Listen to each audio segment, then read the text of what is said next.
So you want to go drifting, huh? Excellent. You're going to need a drift car. There's one.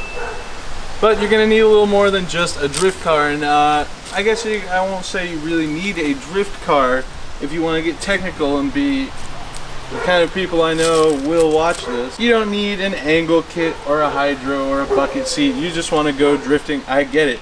But I'm going to take you on a little journey of all the things you should take on your first drift event, because I have learned some of the mistakes that you make, things you forget to bring. So if you have anything that's not on my list here at the end of this video, drop it in the comments. Let's help some people out. This is my 1995 Mustang GT. It's got a 5.0 5-speed manual, short shifter, bucket seat, stock 8.8 LSD, does great.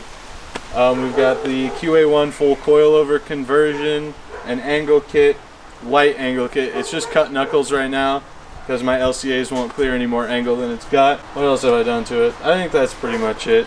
So a lot of these things are kind of going to be a little different, varying based on what track you're going to. Obviously though, every track is going to require you to have a helmet. Some may require more than just DOT approval, but our track just requires DOT approved helmets. This you can get at Walmart for like $65, and yeah, I mean they're fine. They're ventilated. They're just cheap motorcycle helmets, which is all you need at our track. Most tech inspectors, especially if you have a bucket seat, are going to look to see how well mounted it is, and I know mine looks a little bit sketchy. It's because it's mounted to the stock factory rails, so you can slide it back and forth. They've deemed it reasonable enough. The stock seat wiggles the same amount. Like I said, it's going to vary from track to track, and that might not fly at other tracks, in which case you know, I could probably mount it a little bit better, but it's on the same stuff as the stock seats right now, and they passed some crash tests with that, right? That's fine. Obviously everything else, your hydro, you're going to want mounted solidly as well, which again I don't really have. That was kind of just a test spot, and I actually haven't used the hydro on track yet, because I wanted to see if I like that spot. We are going to bleed it. We'll see if we like it tomorrow. Another essential you should definitely bring, but people often forget, is a jack and jack stands. The jack, you can obviously swap your wheels out without the jack stands, but if something major happens and you feel like repairing it on site, you should definitely bring some jack stands just for the added safety. Obviously, if you're going drifting, you're going to want spare tires unless you plan on not being out there very long. As you can see, some of my tires are not mounted to wheels. It's a good thing to check that the club you're going to drift with has a tire machine. Most of them do, but on the off chance that they don't, it's going to suck if you show up with this and have no way to put them on.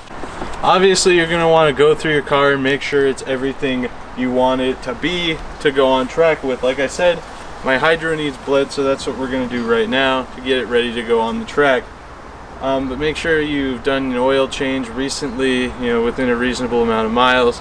I kind of like to do one right before I go to every event. I just did one about a week ago, and I've only driven the thing like 25 miles, so that's good.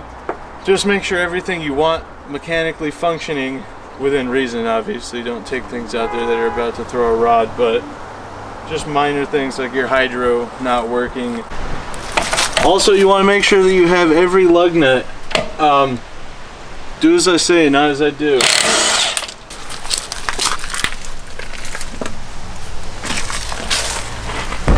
Every track will make sure you secure your battery and your terminals.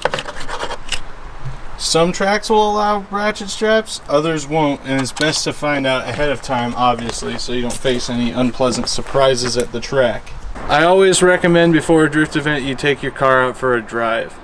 It's mostly just an excuse to go drive the drift car because it's fun, but also to make sure everything is in good working order. So let's fire it up.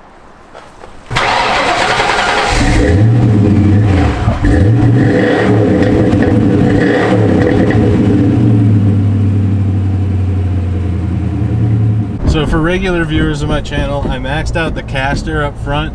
If you watch the video where I was drifting at the old drift warehouse, it self-steers. Don't worry about that.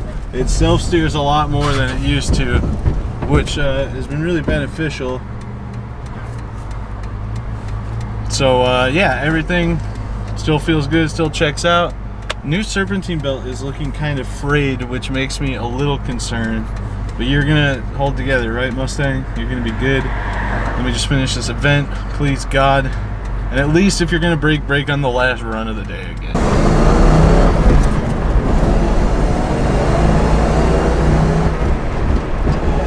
It's not fast, but it's just so empowering. This is where drifting a V8 is painful. There's a good reason most people don't daily their drift cars. Wow, that was way not near as bad as I thought it was going to be. This is why most people don't daily their drift cars. Oh God.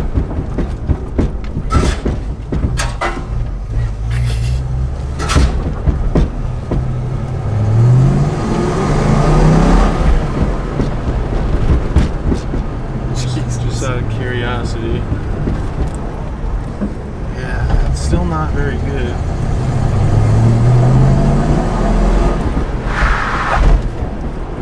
I'm gonna pull it pretty hard. I think it might mostly be a me problem. Back here. There was a while here, police knew to look for my green BMW over here, and one time I pulled over here and they were waiting for me.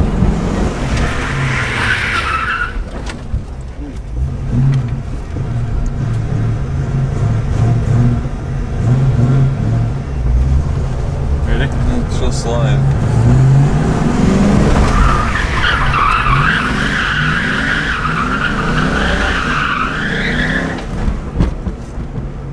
Yeah, that works. Yeah.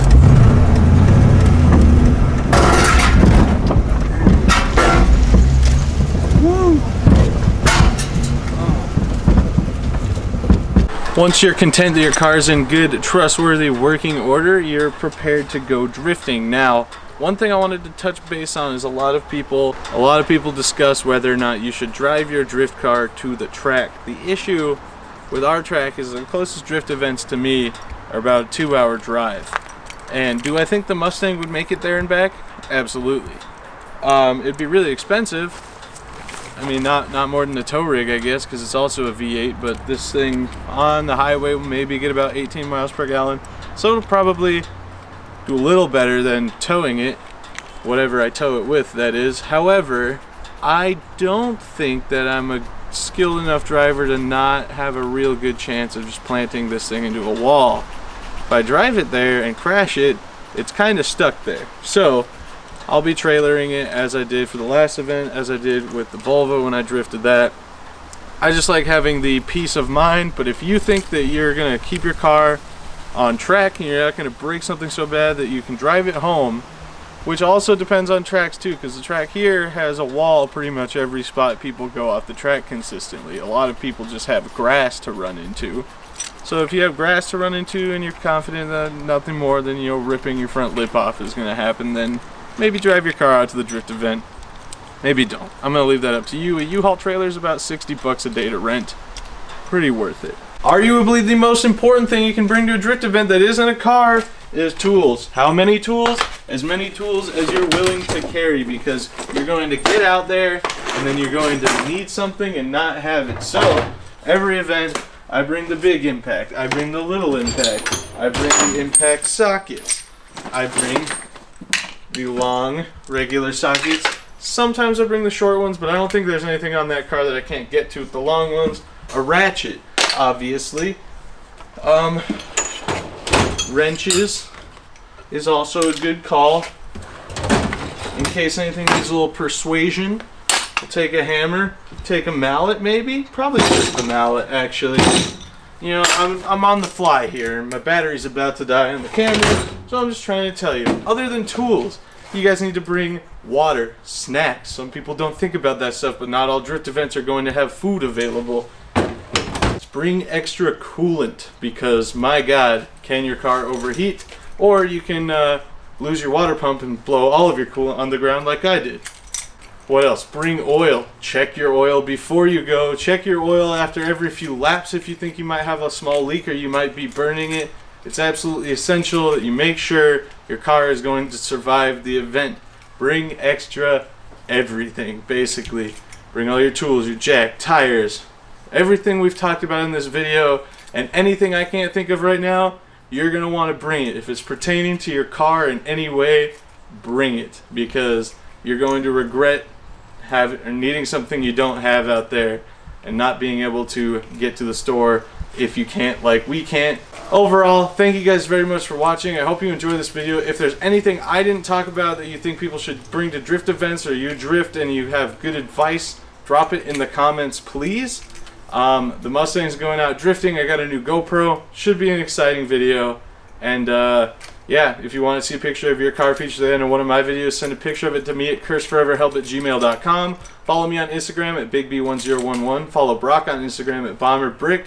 Add me on Snapchat at BigB1011, and we will see you guys in the next video. Peace out.